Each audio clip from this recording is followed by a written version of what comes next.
السلام علیکم ورحمۃ اللہ۔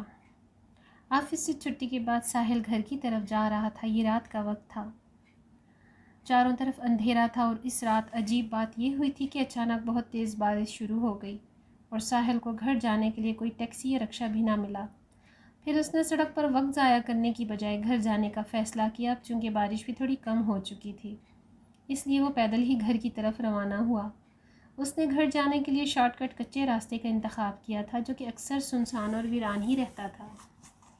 اس کچے راستے میں تو عام حالات میں بھی زیادہ آمد و رفت نہیں ہوتی تھی، اور وہ تو تھا بھی رات کا وقت اور بارش بھی ہو رہی تھی، اس لیے وہ راستہ بالکل خالی تھا۔ ساحل تیزی سے قدم اٹھاتا گھر کی طرف جا رہا تھا۔ تیز تیز ہوائیں چل رہی تھیں، بارش کی رفتار آہستہ آہستہ بڑھنے لگی۔ ساحل بارش سے بچنے کے لیے راستے پر موجود ایک بہت اونچے درخت پر جا چڑھا، لیکن بارش نے یہاں بھی اس کا پیچھا نہ چھوڑا۔ پھر اچانک آسمان سے برف باری شروع ہو گئی۔ اب سچ میں ساحل کو گھبراہٹ ہونے لگی۔ بارش تو وہ جیسے کیسے برداشت کر ہی لیتا، لیکن برف باری سے کیسے خود کو بچاتا؟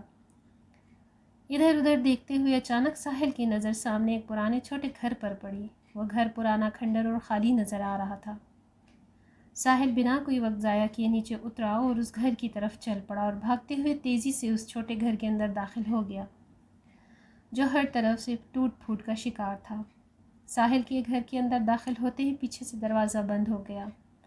ساحل نے سوچا شاید تیز ہوا سے بند ہوا ہوگا۔ پھر ساحل ایک پرانے کمرے میں آیا۔ اس کمرے میں ایک پرانا بیڈ تھا اور کچھ ٹوٹی پھوٹی کرسیاں۔ ساحل نے کمرے میں پہنچ کر سکون کا سانس لیا۔ اب کم از کم یہاں بارش اور برف باری سے تو وہ بچ سکتا تھا۔ ساحل کو اس کمرے میں ایک ٹوائلٹ کی ناگوار بدبو کا احساس ہوا۔ بارش کی رفتار بڑھتی چلی جا رہی تھی۔ ساحل وہیں کہیں بیٹھ کر بارش ختم ہونے کا انتظار کر رہا تھا۔ ساحل کو اس کمرے میں بیٹھے ہوئے 10 منٹ کے قریب ہو گئے۔ اس کے کپڑے پوری طرح بھیگ چکے تھے۔ اس کے ذہن میں خیال آیا کہ گیلے کپڑوں سے اس کو ٹھنڈ لگ سکتی ہے، اس لیے اس نے کپڑے اتار کر کرسی پر پھیلا دیے اور خود دوسری کرسی پر بیٹھ گیا۔ کپڑے رکھتے ہی اس کی آنکھوں کے سامنے سے غائب ہو گئے۔ پھر ساحل کو ایک لڑکی کی ہنسنے کی آواز آئی۔ ساحل کافی حیران ہوا اور اس نے کھڑے ہو کر باہر دیکھا، لیکن باہر کوئی نہیں تھا۔ ہر طرف بارش اور پانی تھا۔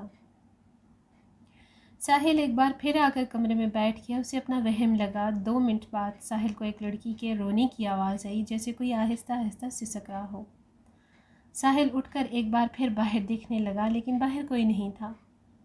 ساحل ایک بار پھر آ کر کرسی پر بیٹھ گیا۔ اسے وہ کافی گھر عجیب سا لگ رہا تھا۔ اس نے سوچا جیسے ہی برف باری ختم ہوگی وہ فوراً یہاں سے نکل جائے گا۔ پتہ نہیں وہ آوازیں کس کی تھیں۔ پھر اچانک آسمانی بجلی چمکی، باہر گھر کے آنگن میں روشنی ہوئی، اور اس روشنی میں ساحل نے دیکھا گھر کے بالکل آنگن میں ایک درخت کے نیچے بہت بڑی قبر تھی، جو کہ بہت پرانی معلوم ہو رہی تھی۔ ساحل نے حیران ہو کر اس قبر کو دیکھا۔ وہ قبر گھر کے آنگن میں کیوں تھی، اور وہ قبر کس کی تھی، کس کی ہو سکتی تھی؟ ایک بے اختیار سی کیفیت میں ساحل کھڑا ہوا اور گھر کے آنگن میں موجود اس قبر کی طرف جانے لگا۔ قبر کے پاس پہنچ کر ساحل اس قبر کو غور سے دیکھنے لگا۔ اس قبر پر ایک سختی سی لگی ہوئی تھی۔ وہ کسی لڑکی کی قبر تھی جس کا نام نشودرا تھا، اور وہ کوئی 200 سال پہلے مر گئی ہوئی تھی۔ لیکن اتنی پرانی قبر اس گھر کے آنگن میں کیسے؟ اس قبر کے بالکل پاس ایک چراغ رکھا ہوا تھا اور ماچس بھی۔ ساحل نے سوچا کمرے میں اندھیرے میں بیٹھنے سے بہتر ہے یہی چراغ کمرے میں لے جا کر روشن کرے۔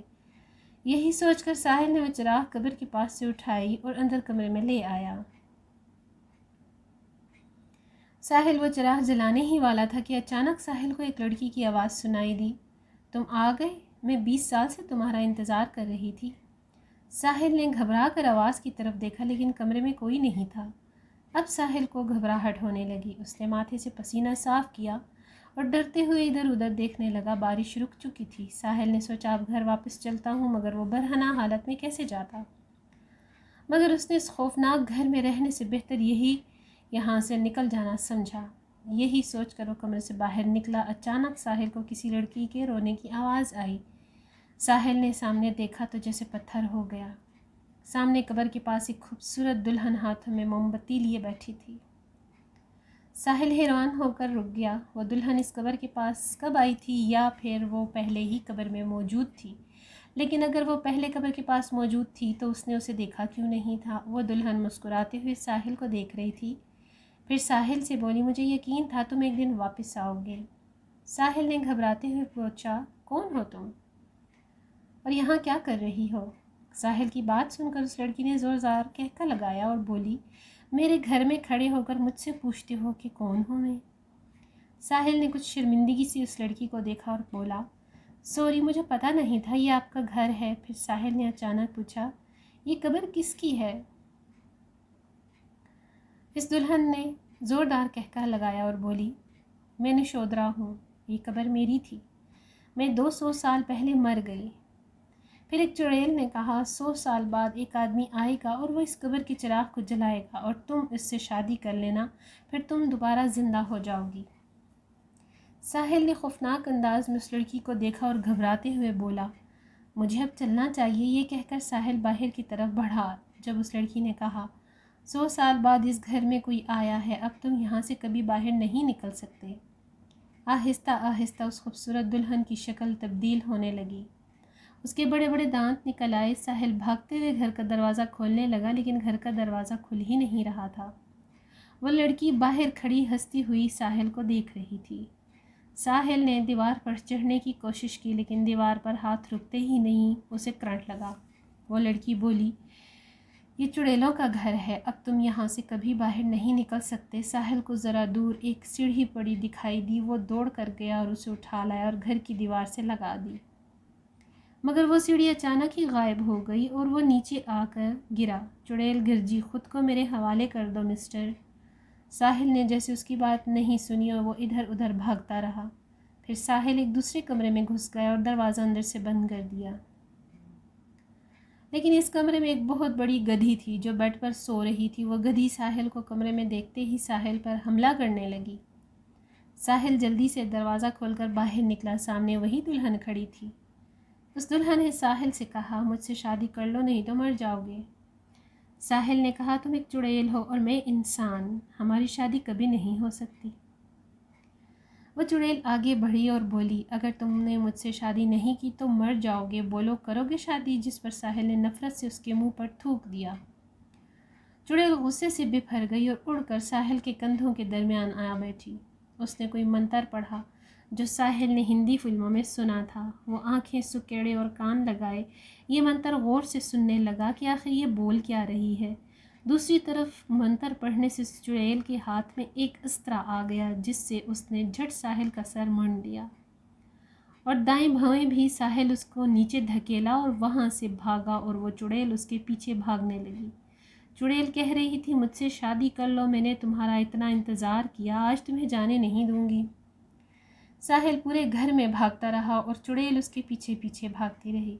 بھاگتے بھاگتے وہ ایک غار نما کمرے میں داخل ہوا، لیکن وہ کمرہ ختم ہی نہیں ہو رہا تھا۔ وہ بھاگتا جا رہا تھا لیکن اس کمرے کا کوئی دروازہ نہیں تھا۔ پھر وہ ایک خوفناک تہخانے میں پہنچ گیا جہاں ہر طرف خون کی بدبو تھی۔ وہ خوفناک کھوپڑیاں پڑی ہوئی تھیں۔ وہ دلہن ساحل کے پیچھے پیچھے کمرے میں آئی اور بولی جب تک تم مجھ سے شادی کے لیے راضی نہیں ہوتے تم اسی تہخانے میں بند رہو گے۔ یہ کہہ کر وہ دلہن وہاں سے واپس چلی گئی۔ تہخانے کا دروازہ خود بخود بند ہو گیا۔ ساحل کا تہخانے میں دم گھٹنے لگا، اس کی سمجھ میں نہیں آیا وہ کیا کرے اور کیسے نکلے اس تہخانے سے باہر۔ ساری رات وہ یہی سوچتا رہا یہاں تک کہ صبح ہو گئی اور وہ تہخانے میں بند رہا۔ صبح وہ چڑیل دلہن نشودرا ساحل کے پاس آئی۔ اس دلہن کے ہاتھ میں ناشتہ تھا جو اس نے ساحل کو دیا، وہ بھوکا تھا، اس نے ناشتہ لیا اور کرنے لگا۔ پھر وہ بولی کیا تم مجھ سے شادی کرنے کے لیے راضی ہو؟ ساحل نے کہا ایسا کیسے ہو سکتا ہے، تم ایک روح ہو اور میں انسان، ہم دونوں کی شادی کبھی نہیں ہو سکتی، تم پلیز مجھے جانے دو۔ نشودرا نے غصے سے اس کے منہ پر تھپڑ رسید کیا، جب تک تم سے شادی کر کے تمہارا خون نہیں پیوں گی میں اس قبر سے آزاد نہیں ہو سکتی۔ جب تک تم مجھ سے شادی کرنے کے لیے راضی نہیں ہوگے اسی تہخانے میں سڑتے رہو۔ یہ حکم دے کر نشودرا تہخانے سے باہر نکل گئی۔ دروازہ خود بخود بند ہونے لگا۔ ساحل کے لیے اس مصیبت سے بچ نکلنے کا کوئی راستہ نہیں تھا، دونوں طرف کھڑی موت تھی۔ وہ 2 دن سے اس تہخانے میں بند تھا اور اب موت اسے اپنے سامنے دکھائی دے رہی تھی۔ سوچتے سوچتے اس کی آنکھ لگی اور اسے نیند آ گئی۔ ساحل نے خواب میں ایک عامل کو دیکھا اور اس عامل نے ساحل سے کہا، بیٹا تم اگر اس قبر والی دلہن ہے سے چھٹکارا پانا چاہتے ہو تو تمہارے گلے میں جو تعویذ ہے اسے اس قبر میں ڈال دو۔ ساحل نیند سے جاگ گیا اور اس کے ماتھے پر پسینہ تھا۔ اس نے اپنے گلے میں تعویذ کو دیکھا اور فیصلہ کیا کہ اس تعویذ کو اس قبر میں ڈال دے گا۔ رات کو جب نشودرا دلہن اس کے پاس آئی اور اس نے ساحل سے اس کا فیصلہ پوچھا تو ساحل نے کہا، میں تم سے شادی کرنے کے لیے تیار ہوں، لیکن میری ایک شرط ہے۔ شادی ہم اس قبر کے پاس کریں گے۔ نشودرا خوشی خوشی راضی ہوئی اور ساحل کو باہر لے گئی۔ پھر نشودرا تیار ہوئی۔ اس نے زیور پہنے، لپسٹک لگائی، آئی شیڈ لگایا، فیس پاؤڈر، مسکارا۔ اس دوران ساحل نے اس سے منت کی کہ اس کا لباس اس کو لوٹا دے، مگر نشودرا نے اس کو گھورا، جس پر وہ خاموش ہو رہا۔ پھر وہ سنگھار میں سے اٹھی اور اڑ کر اس قبر پر بیٹھ گئی۔ ساحل نے چپکے سے وہ تعویذ گلے سے اتار کر قبر میں دفن کر دیا۔ تعویذ دفن کرنے کے 1 منٹ بعد ہی ہر طرف دھماکے ہونے لگے، ہر طرف دھواں اٹھنے لگا۔ گھر کا دروازہ کھل گیا اور ساحل نے سر پر دوڑ لگا دی۔ ویڈیو اگر اچھی لگی ہو تو لائک اور شیئر ضرور کیجیے گا۔ مزید ایسی اچھی ویڈیوز کے لیے چینل کو سبسکرائب کر لیجیے۔ اگلی ویڈیو تک اللہ حافظ۔